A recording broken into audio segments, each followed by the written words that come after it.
Rex Mundi is that mysterious figure with whom the Templars and other esoteric orders of the past were fascinated. It is viewed in the Akashic Library of Thoth to be a much more expanded dynamic than the Satan-Christ personas, the two polarized views. Followers of the Rennes-le-Chateau mystery and the Da Vinci Code have also included Rex Mundi in their esoteric vocabulary.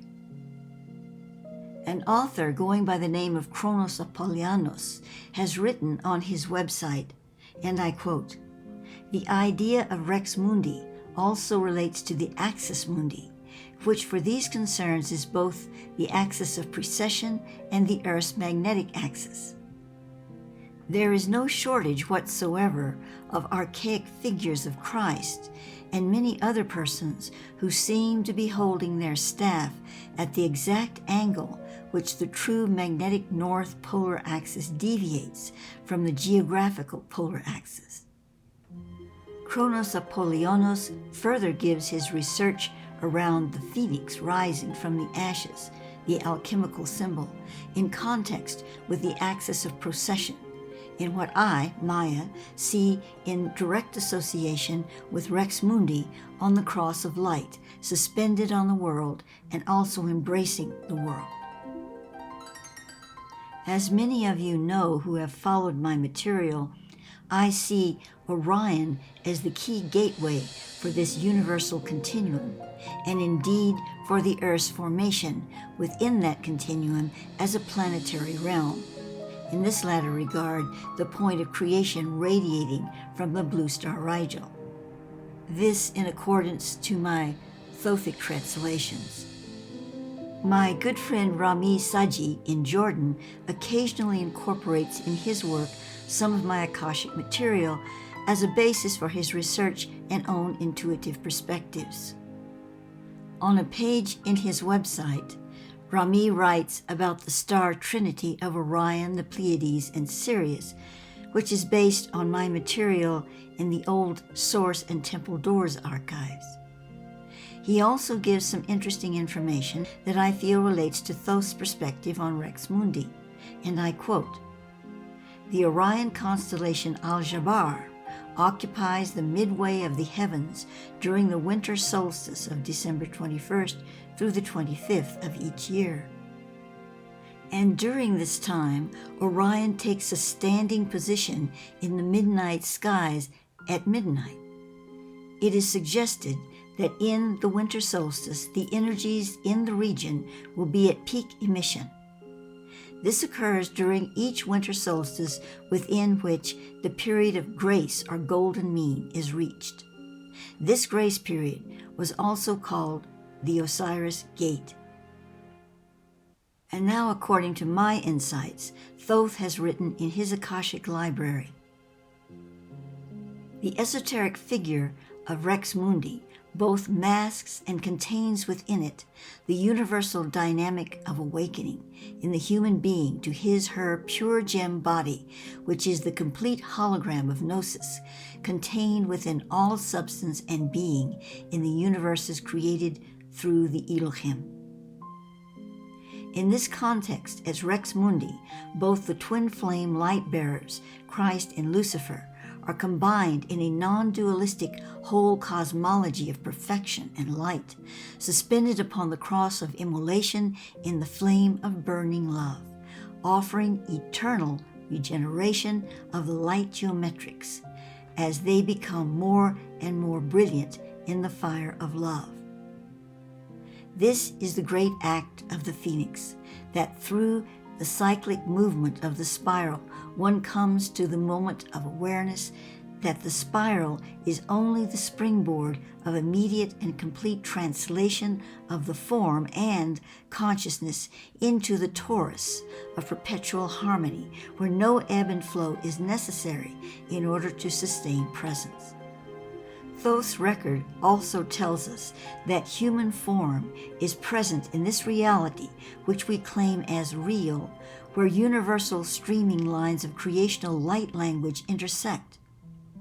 Out of this interaction, not only does the soul express its forms, various ones on multiple levels of creation, but also its worlds and associate accommodations for other living forms such as plants and animals. Each organized system is brought into form through the streaming lines of light language, but the human being, and all beings that are generated from the Kadmon template, from whence our Adam Kadmon template is spawned, sets the stage, the arena, for the world in which the planet and its nature inhabitants gather and are formed from resonant intersecting creational streamings.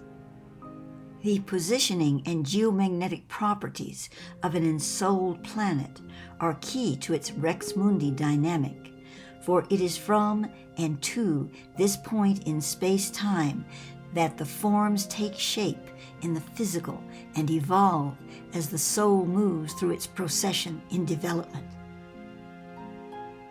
Rex Mundi, the king of the world, is also the bearer of the cup of transfiguration, in which the human being moves through stages of his own duality until he reaches a platform in which he assumes in a specific and dedicated way the wound of the world. Through this embodiment, he becomes the wounded king or healer of Grail lore, whose wound is born for the world. Through his glorious act of crucifixion and transfiguration upon the cross of this gnosis, which has become his Bodhisattva vow, so he heals others who touch his wounds of light. It is then that the wounded healer is transformed into Rex Mundi, for he has now overcome his own creation, the world, to be exalted in the phoenix flame of pure illumination. What sets him free? His becoming with complete presence the gnosis that all wounds are only love, longing to be illumined in the heart. The cosmic world dynamic of Rex Mundi is an important aspect of the solar mysteries. The solar mysteries trace the soul's development and evolution through the rays of the great solar cosm, which is the center of the creative font, and from which all star suns gain their presence of living light, or what we know in our world myth as angelic beings and realms. The light language streamings, which intersect the Adam Kadmon template for humanity, and from whence our humanity is formed, are issued from the constellation of Orion, regardless of from what star tribe that particular incarnating soul may originate. Thus, Rex Mundi is very much an Orion figure in that he, in other words, this universal dynamic, strikes the balance of the gate of Orion in the universe. In the 21st century, it is my belief that we are being infused with codes of the New Earth hologram, which will enable us to more fully enter and receive the higher light language of the Rex Mundi dynamic. This concludes the article I wrote some years ago.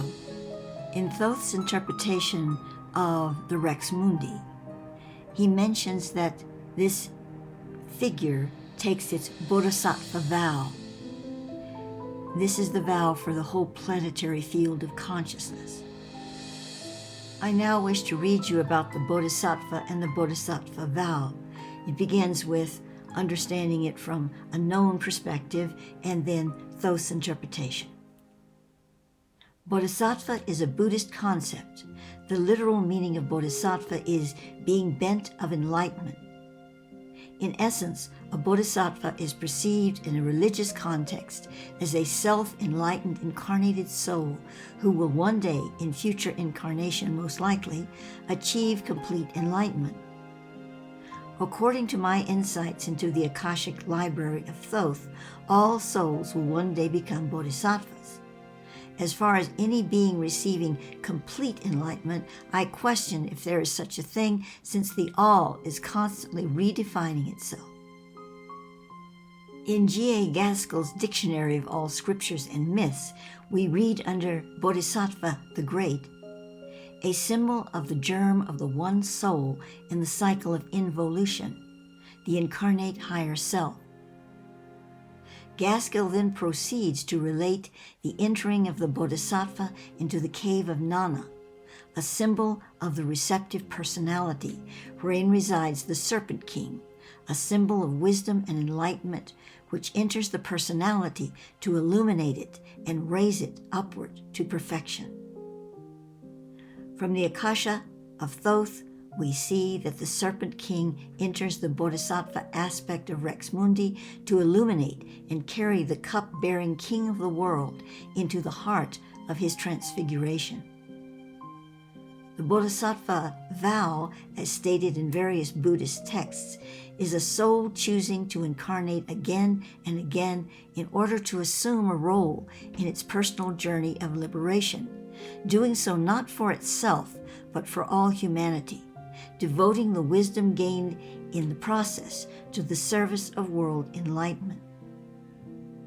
Thoth concurs with this essential view, although he offers a specific expanded thought of the Bodhisattva vow in seeing it as a response of the monad, the pure spirit form from whence the soul ray is generated, to a level of harmonic activity within the lower aspects of the soul, once those aspects are all in resonance to a certain degree within their monad.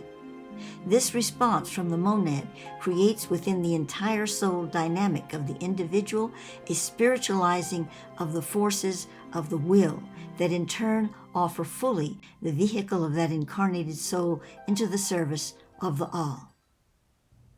While my article on Rex Mundi was made some years ago, I'm creating this video in 2023. From the perspective of this year, what does Rex Mundi mean to the world, to the individual at this time? Well, it's all about the Bodhisattva vow, really. You do not need to become familiar with the term Bodhisattva vow or become a tall angel in order to take this vow. This is something that comes from within and is not learned. Now, your life story brings you to that point, whatever that may be. But when this vow is embedded in your inner being, for whatever reason, then you instinctively follow it. It is then your way of life to move forward in your life with that consciousness intact. That doesn't mean that you're a perfect person all of a sudden. You still make your mistakes and you have your challenges. But that vow is a living frequency in you.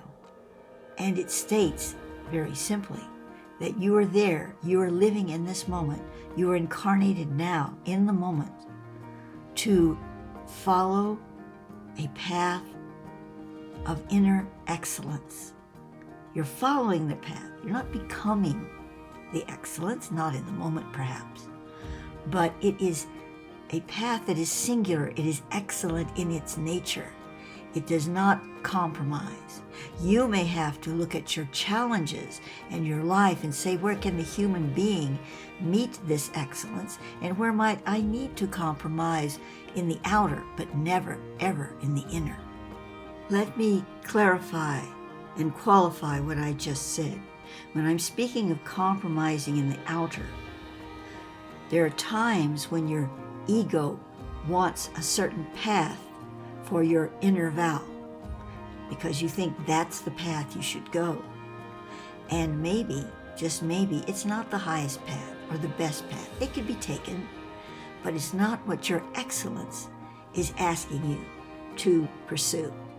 But the outer may think, oh gosh, I'm having to compromise here because I wanted that job, or I wanted these people to join me, or I wanted this to happen or that, and that is the highest path for my mission in life.